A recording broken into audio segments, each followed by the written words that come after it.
Okay, on my desktop I've got this folder, and inside this folder I've got this one image which I downloaded from Unsplash. I'll put a link to that same image in the YouTube description. Let's go ahead and open up Adobe Photoshop, and we'll drag and drop this picture into Photoshop.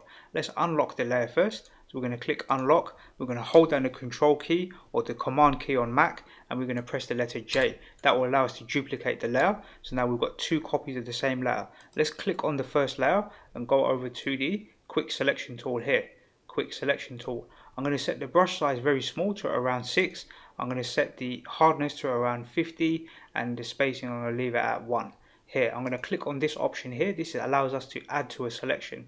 Add to selection right here, and then I'm going to highlight or zoom into this bag here.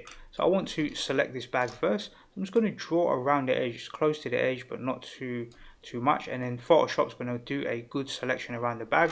I want to zoom right into here, so hold down the Alt key on your keyboard and use your mouse to zoom in. We're going to reduce the brush size, and we're just going to select some of this red content here because we want to change that as well. And let's go up to here and do a little selection around this content here as well. So we've got a pretty good selection now of all the elements that are red in this bag, and now we can go ahead and change the color of the bag. To do that, let's click on that top layer, add a layer mask. So now we have a layer mask there for only this top layer, and then we can go ahead and click on the adjustment layer here and select hue and saturation. And to make sure that this hue and saturation does not manipulate anything below this first layer, we want to add a clipping path here. Click this option right here, and that will make sure it only affects the layer directly below. Now you can change the hue and saturation, and you can change the bag color, and we're going to make it like a pink sort of color like this. Let's try and do that again. This time we're going to change the t-shirt, and the t-shirt is a bit more complex. Let's give that a go. Let's set our brush size a little bit bigger so we can do a better selection. I'm going to leave it around 11, should be fine. I'm going to click on the quick selection tool, but make sure that we first click on this bottom layer and then press Ctrl and J, because we want to make a new copy and retain our bottom layer. Let's click on this layer here, and we're going to zoom in onto this t-shirt. Let's zoom in towards this sleeve, and we can hold down the left mouse button to start the selection, and we just draw around, and then Photoshop's going to do a pretty good selection, but you can see it's missed some stuff here and it's missed some stuff in this gap here. So let's zoom into this gap and make sure that we add to that selection, right? Add to that selection. It doesn't need to be perfect, but it needs to be pretty good, right? We want it to be pretty good, and we can go in here and just tidy it up a little bit. Just make sure that Photoshop has got the best selection possible. Hold down the space bar on your keyboard and use your mouse to pan around across the image, and then you can get a bit more of this selection in here and in here. And then we'll go down to this part here and use that quick selection tool to select some of the content in here. Let's hold down the Alt key, use our mouse wheel to zoom back out, and then we can start to add to the selection on this side. So let's hold down the left mouse button, we can select this sleeve here. So all of that's selected. We can zoom in and select this part here as well, and we can get some more of the selection down here. And if Photoshop for any reason over selects, we can remove from the selection afterwards, it's not a problem.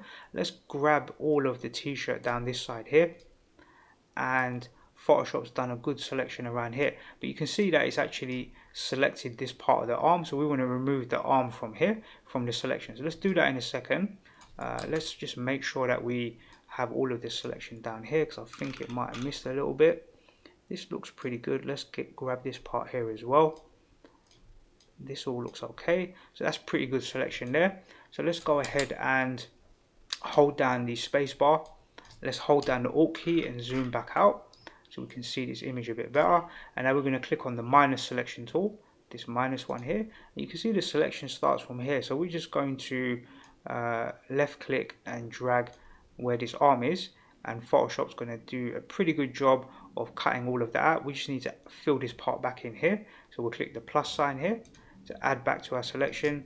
Let's just zoom back in and select this part of the t-shirt. Now you can see there's a nice outline around the hand here. It's not been selected of the arm right itself. So now we can just approach it in the same way that we did before. All we need to do is click on here and add a layer mask. Let's click add layer mask, and then we can go to the hue and saturation. So click on adjustment layer, hue and saturation, and then we want to add a clipping mask here, so it only affects the layer directly below it, and then we can just change the hue to whatever color we want. Let's make it a blue color, why not? So now we've got this pink bag and a blue t-shirt. We've kept this bottom layer because this is our original layer, so we can hide and show our selection. You can see what we selected like this.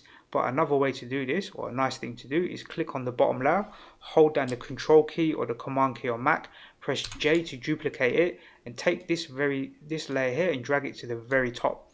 Now you can see the original image, and you can hide that layer and show it to see the difference between the colors, and all of the highlights and all of the sort of shadows have been retained inside the image, so it still looks pretty good, right? So that's how you go about selecting content, specific content in an image, and then manipulating its color, changing its hue and saturation. And you can go and experiment with this on pretty much any image. You can go and manipulate in a similar way.